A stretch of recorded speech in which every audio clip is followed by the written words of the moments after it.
Hello everyone. NSP scholarship 2024-25 में जो student form apply नहीं कर पाए थे उनके लिए एक गुड न्यूज़ है।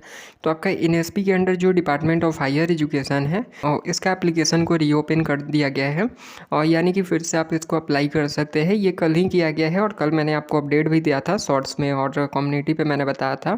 तो ये जो आपका डिपार्टमेंट ऑफ हायर एजुकेशन का सेंट्रल सेक्टर स्कीम है जो CSS बोलते हैं शॉर्ट में, कॉलेज और यूनिवर्सिटी स्टूडेंट के लिए है। तो ये स्कीम के लिए एप्लीकेशन ओपन कर दिया गया है। एप्लीकेशन जो आप अप्लाई कर पाएंगे तो अभी आपका 19 जनवरी 2025 तक का है और इसको आप डिफेक्टिव एप्लीकेशन वेरिफिकेशन करवा पाएंगे 23 जनवरी 2025 तक और आपका इंस्टीट्यूट वेरिफिकेशन भी 23 जनवरी 2025 तक होगा और साथ में आपका DNO SNO MNO वेरिफिकेशन 31 जनवरी 2025 तक होगा।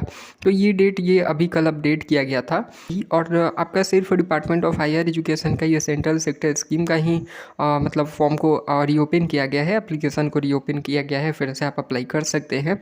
बाकी और सारे जितने भी स्कीम है उसमें नहीं ऐसा किया गया है। हाँ, ये है कि आपका और सारे स्कीम में जो वेरिफिकेशन का डेट है उसको एक्सटेंड किया गया है बट उसका फॉर्म रीओपन नहीं किया गया है। यहाँ पे आपका फॉर्म भी रीओपन हुआ है और आपका जो वेरिफिकेशन का डेट था तो एक्सटेंड होगा ही, ठीक है, तो वो एक्सटेंड भी हो गया है। तो आपका और अगर मैं बता दूं नॉर्मल तो जैसे जितने भी मतलब और कुछ स्कीम है जैसे आपका डिसेबिलिटीज़ के लिए हो गया, पोस्ट मैट्रिक में हो गया, तो उसका भी फॉर्म आपको रीओपन नहीं किया गया है। हाँ, बट उसमें आपका ये जो वेरिफिकेशन डेट है तो ये सेम है जैसे कि डिफेक्टिव एप्लीकेशन वेरिफिकेशन और इंस्टीट्यूट वेरिफिकेशन। तो ये आपका 23 जनवरी 2025 तक होगा और 31 जनवरी 2025 तक और DNO SNO MNO वेरिफिकेशन है। तो ये आपका जो वेरिफिकेशन है ये आपका 31 जनवरी 2025 तक होगा। DNO SNO MNO verification DNO SNO MNO level तक।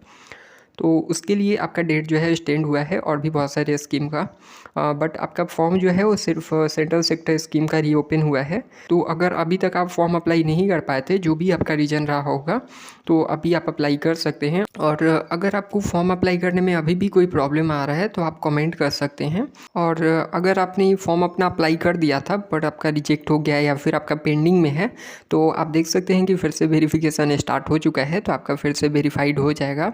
और अगर आपका इंस्टीट्यूट वेरिफिकेशन अभी तक नहीं हुआ था, पेंडिंग था या फिर स्टेट नोडल ऑफिसर था, तो अगर इंस्टीट्यूट वेरिफिकेशन था तो आप अपने इंस्टीट्यूट में जाइए और उनसे बात कीजिए और उनको बोलिए कि फिर से डेट स्टार्ट हो चुका है। काफ़ी लोगों को तो डेट के बारे में पता भी नहीं होगा, ठीक है, किसी को एक्सपेक्ट नहीं था कि मतलब डेट रीओपन होगा ये। तो आप अपने इंस्टीट्यूट में एक बार बात कर लीजिए। और अगर आपका स्टेट बोर्ड नोडल ऑफिसर भी वेरीफाइड नहीं है तो आप अगर इंस्टीट्यूट वेरिफिकेशन है बट आपका स्टेट बोर्ड नोडल ऑफिसर नहीं है तो आपका DNO SNO MNO के लिए आप कांटेक्ट कर सकते हैं। नोडल ऑफिसर से आप कांटेक्ट कर सकते हैं, NSP के साइड से आपको नंबर मिल जाएगा।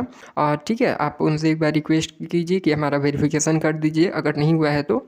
और अगर आपका PFMS में अंडर प्रोसेस था या फिर आपका पेंडिंग था सैंक्शन के लिए और आगे आपका पेंडिंग है उसमें आप कुछ नहीं कर सकते, जैसा मैंने पहले भी बताया था। तो वो आपका अभी जैसे वेरिफिकेशन स्टार्ट हो चुका है तो फिर से एक बार वेरिफिकेशन को स्टार्ट किया जाएगा, जो भी पेंडिंग होगा तो उसको वेरीफाई किया जाएगा, तो आपका उसके अंदर आई थिंक आपका हो जाएगा। और भी कोई क्वेश्चन है तो कमेंट कर सकते हैं। बाकी आपका अभी करेंट स्टेटस क्या दिखा रहा है ये भी आप एक बार कमेंट कर दीजिएगा और चैनल को सब्सक्राइब कर लीजिएगा ऐसे ही इंपॉर्टेंट अपडेट के लिए।